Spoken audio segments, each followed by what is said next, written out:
This is Swipe on Your Money.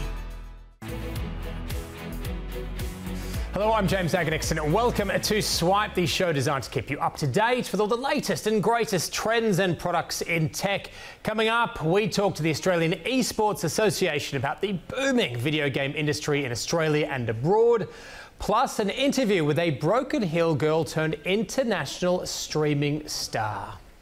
But first, PwC has predicted that the Australian video game industry will be worth $21 million in the next 3 years, with the next wave of infrastructure, the likes of 5G and cloud, driving future growth. Your Money reporter Camille Bianchi spoke to some of Australia's esports athletes for an insider's look at the industry. Meet the next generation of professional athletes. The Direwolves are paid to play video games, but make no mistake, this is work. It's a job, like any other, right? You rock up on time, you wear the uniform, you do what's expected of you, you adhere to the schedule, you have to be focused. So you have to take personal account into how much sleep you're getting, what you eat, make sure you're healthy. The team plays 6 days a week and the hours are long and intensive. You wake up, you do that, you study, you talk to the other 4 people you live with, and your coaches. For every one of these players, there are about 100,000 gamers around the country who could only dream of a seat in this room. But then your mindset switches very fast from excited to go, holy crap, I have to start preparing. The pressure comes from investment, coaches, managers, sponsors, plus the lure of millions of dollars in prize money. I'm just shopping anymore. I'm going to cross into his top. This team competes in League of Legends, a game about 100 million people play every month around the world. What separates them from pro players is the ability to know how to win a game. When the team wins, so do sponsors. You come first, you go international. So you get all that exposure to, millions of people watch. Like, for example, when we were in Korea, one of our matches versus a Chinese team had 50 million people tuning in. And players build global fan bases in their own right. Like random people on the street, if they see, oh yeah, you're that guy from Direwolves. It was pretty scary. Worldwide, esports will be worth close to $5 billion by 2020. And PwC has Australia's industry hitting 21 million within the next 4 years. I think everyone has that moment when they scratch the surface of esports and realise how big it is. That was my big aha moment that, that there's something here. The industry's ecosystem sees money from distributions by the code's governing body, sponsorships, merchandise, memberships, and of course, game day revenue. Yeah, so I'm just warming up, about to play Envy, pretty excited for it. Another Sydney-based team, Mindfreak, is seen here on the world stage, repping Australia in a Call of Duty championship. 21, 25. Netflix is accredited with eroding the traditional business model for the movies, but now cinema giants are clawing back some of that millennial market. Hoyts is one of them. This venue represents Hoyt's first investment with an esports dedicated space.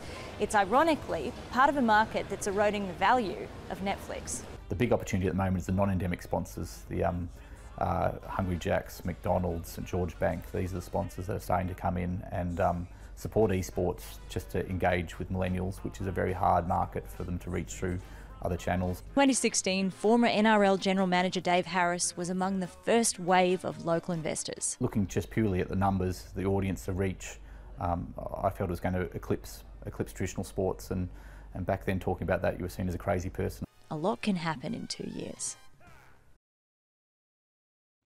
From taking on local legends to battling it out on the world stage, our Australian gamers are making their mark across the world. And President of the Australian Esports Association, Darren Kwan, joins me in studio for more.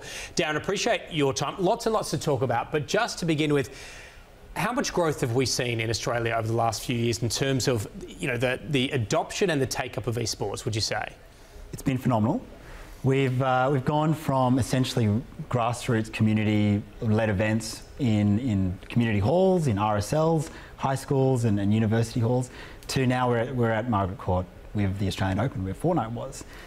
We take over the Curtis Bank Arena and so on. So it's been a huge change in 5 years. Why? Well, what essentially do you think has driven the increase in popularity? Yeah, look, it's an easy one. So $2.7 billion was spent by Australians on video games in the last year, 2018. So essentially what we're seeing is this massive trend towards video gaming as an entertainment platform. Yeah. And esports is just the sport of playing video games. Yep. So naturally we're seeing as a subset of video games this rise in esports, and it's because everyone's playing video games that are essentially 35 and under, and seniors are starting to get involved, and we're seeing a lot of uptake across the board.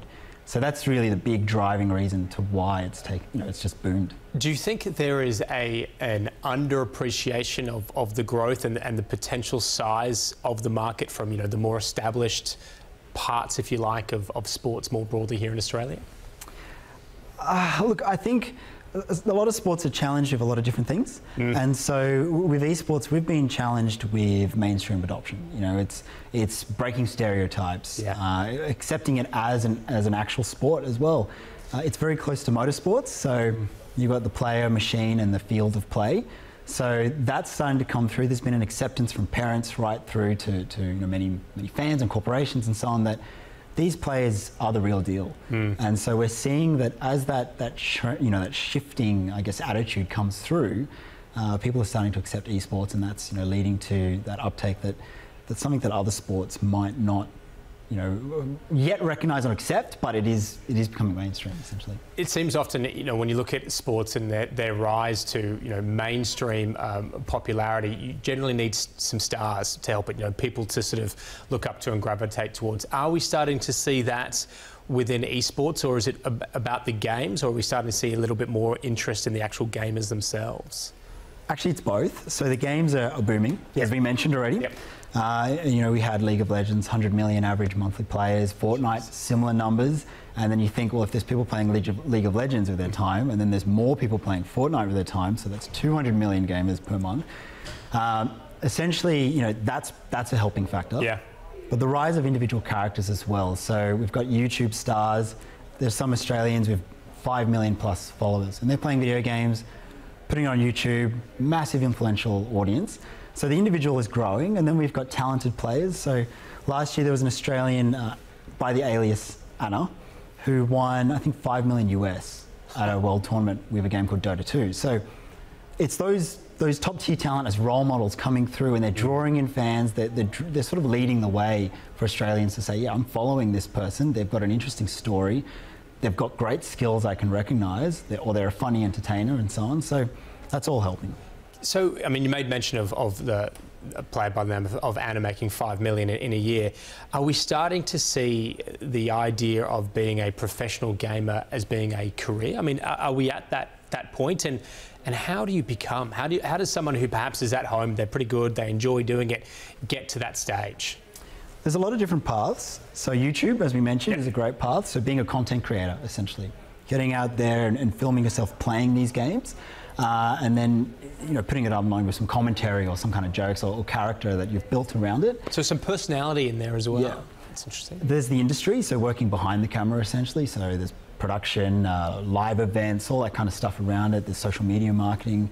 Working within the games industry is a great way to get into a career, because there's a big esports rise in Australia. I think now we've got over 50 full-time employees in esports from the games industry directly. Then there's being a pro player. So as we saw from Direwolves, just dedicating, becoming, I guess, a sponsored player and having all those endorsements. More broadly, and I appreciate this is probably a rather large topic, but some of the key trends that you're seeing, within this space, emerging trends and ones that you think are going to be big. What are some of a few of the big ones that you want to highlight? I think we're seeing, look, the biggest trends are at this point in time, ignoring growth. Yep. Yeah. It's really that professionalisation. So we're seeing, governance come in. We're seeing mainstream corporate acceptance. So PwC sponsors a university league that we run, and so on. So we're seeing that professionalisation. So things are looking more polished. As I mentioned, community grassroots. That's the heyday from 5 years ago. Now it's stadium events, great production, 4K cameras, all that stuff. And the players themselves are polishing, they're learning manners, they're learning media etiquette and so on. So professionalisation is a great trend. It allows more brands to get involved, and then it makes it better for audiences who are engaging. So that's a big one. The other one, I think, is the acceptance of events and attending them. So people going to Margaret Court Arena or the Melbourne Esports Open, which had taken over Margaret Court and Rod Laver. And then Kudos Bank Arena and so on. So people accepting that I can go out and have an entertaining time in person, meeting these gamers, watching the tournament on stage, and all the other entertainment that comes with it. So those are the two big ones, I think. And how does the industry here in Australia and where it's at the moment, how does it compare to some of the sort of global, peer markets, if you like? I imagine the US and Asia in particular have some large ones. They dwarf us. When we talk about, say, China alone in a subset of Asia, the government itself has $1 billion budget towards esports in dealing with it in universities and high schools and so on. They have players there with 50 million plus followers. It's absolutely monstrous. And then you talk about Korea as well as another Asian country. They're the leading esports industry. So they're the most professionalised and so on, and their industry is worth, when we talk about ours potentially being worth 20 million, theirs is already worth in excess of 100 million, with players on salaries of $1 million plus. Then we go to the US, which is a highly capitalized, capitalistic society. Players are there like superstars. So they carry all the profile that you would of any sports star. The NBA have a video game league, NBA 2K League, over there, and all those players are just as awesome as any star on camera. And then they themselves attract all these endorsements. So the industries are massive overseas. Here, we really are playing a lot of catch up. Well, organisations like yours no doubt helping to bring it up to speed. Darren Kwan, do appreciate you joining us this evening. Thank you. No worries. Thanks so much. We're going to take a break. When we come back, it may, well, some of you, be too late to quit your day job and become a gamer, but you could still bank big by investing in gaming stocks. We'll explain some of them and how to next.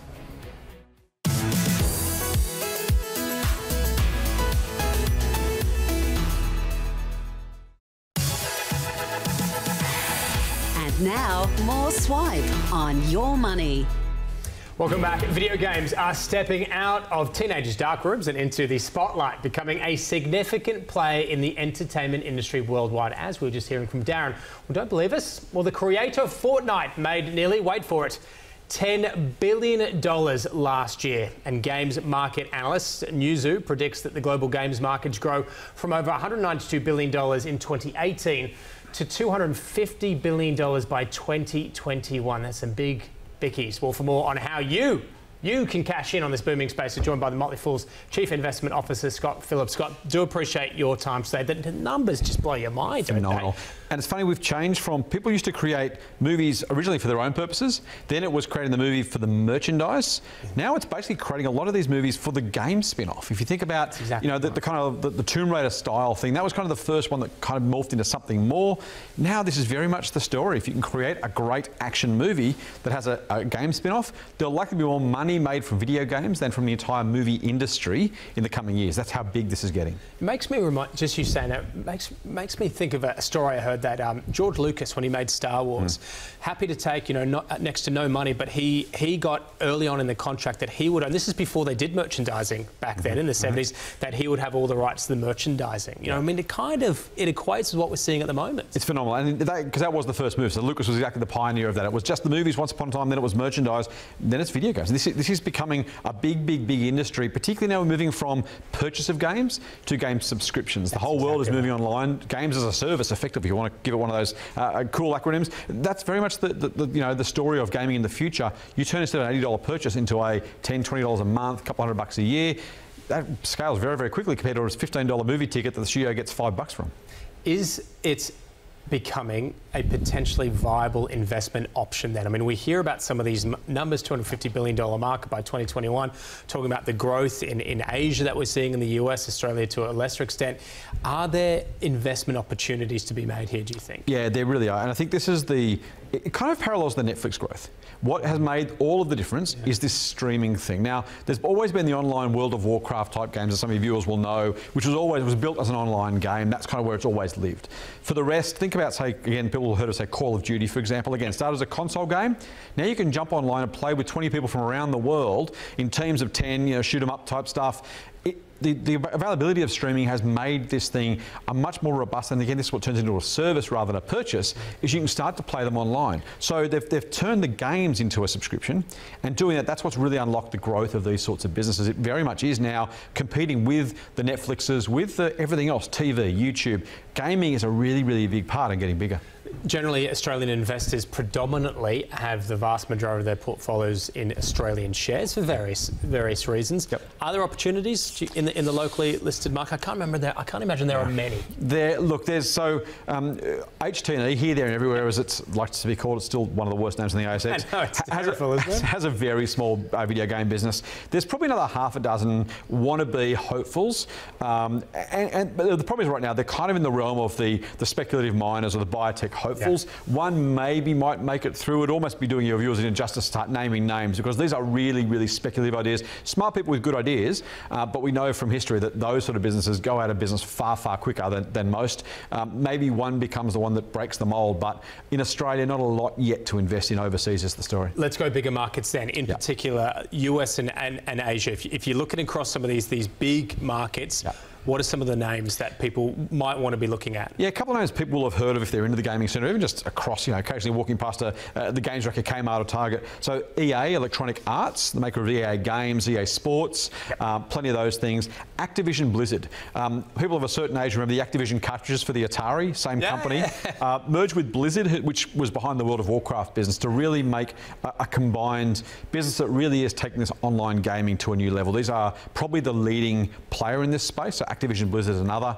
Take-Two Interactive is a third US business that's really doing some really interesting things with gaming. And this is probably an industry where you don't have to pick just a winner. I think the numbers you've already talked about and the growth here, this is not trying to work out whether Coles or Woolies is going to get the last, a fraction of a percent of growth in a very saturated, mature market. This is very much companies all competing to improve grow the pie, to use that horrible cliche. Very much what's happening in gaming right now. Activision probably in the lead, but Take-Two and EA not far behind. A lot of people would think Tencent. I mean, it's had its issues over in the Chinese market in terms of restrictions on licensing of games. I think they're still trying to get Fortnite through from the central authorities.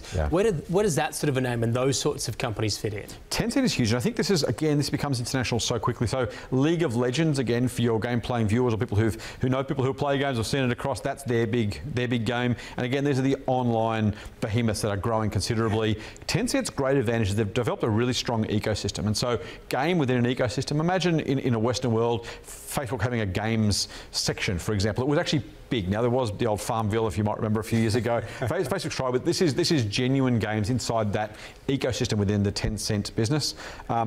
You've got the broader issue of a Chinese domiciled company, which viewers need to be a little bit mindful of.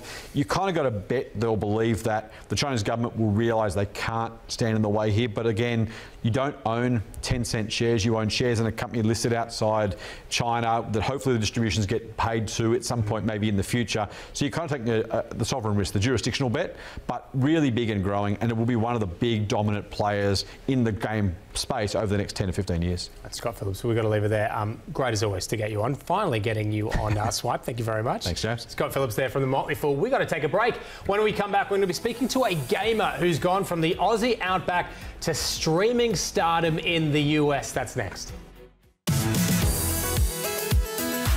We'll be back with more Swipe on Your Money. And now, more Swipe on Your Money. Welcome back. Well, the lucrative gaming industry, as we've just been discussing, isn't just training and tournaments. There are thousands of gamers taking the world by storm online and laughing straight to the bank while they're at it. Australia's very own Chelsea Sandy, or X-Minx, as she's known online, has over 360,000 followers on streaming site Twitch and nearly 55,000 subscribers on YouTube. We spoke to Chelsea for more on the world of streaming.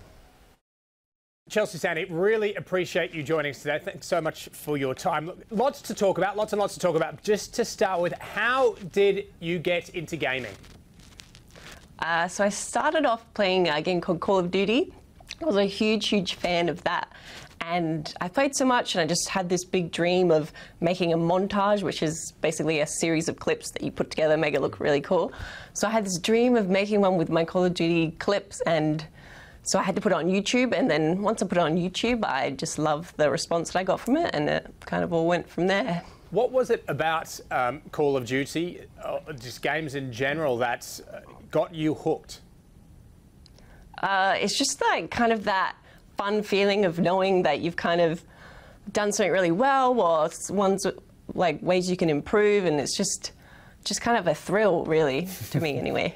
What's the thought process, or how do you go from someone who's enjoying doing gaming to starting to think about, well, how could I potentially, you know, do this for a living? How do I potentially go professional? What was the thought process and the thinking around that? Yeah, well, I never really planned on that happening. I was, at the time, I was still at university studying, and then I was also working at a local pharmacy.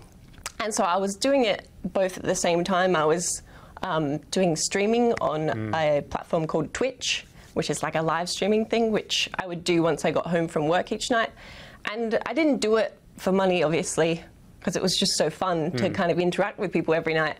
But once you get to a point where more and more people keep coming in and people can subscribe to you, and that's how you make revenue.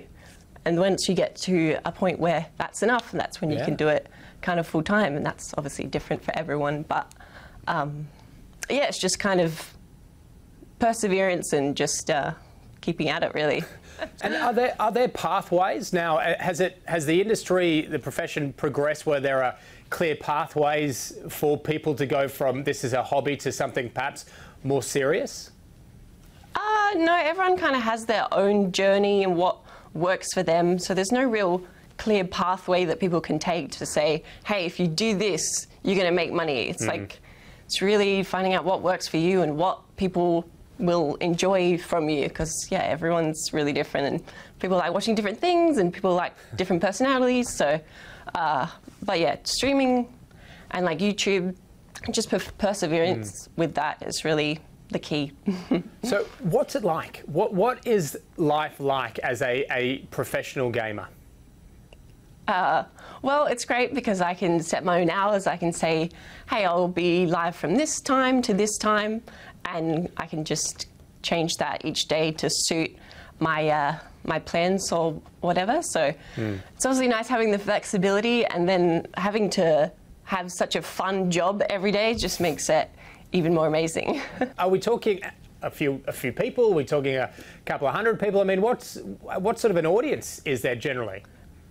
Yeah, I mean, every person like me has a different amount of people that usually tune in. So some people can be live to 10 people, some people can be live to hundreds of thousands of people. Wow. So everyone's really different. So it's really kind of cool. And getting more on a certain day can be so exciting for certain people too. So it's really cool. Is there any recognition, like when you're walking down the street, or is there a fair degree of anonymity?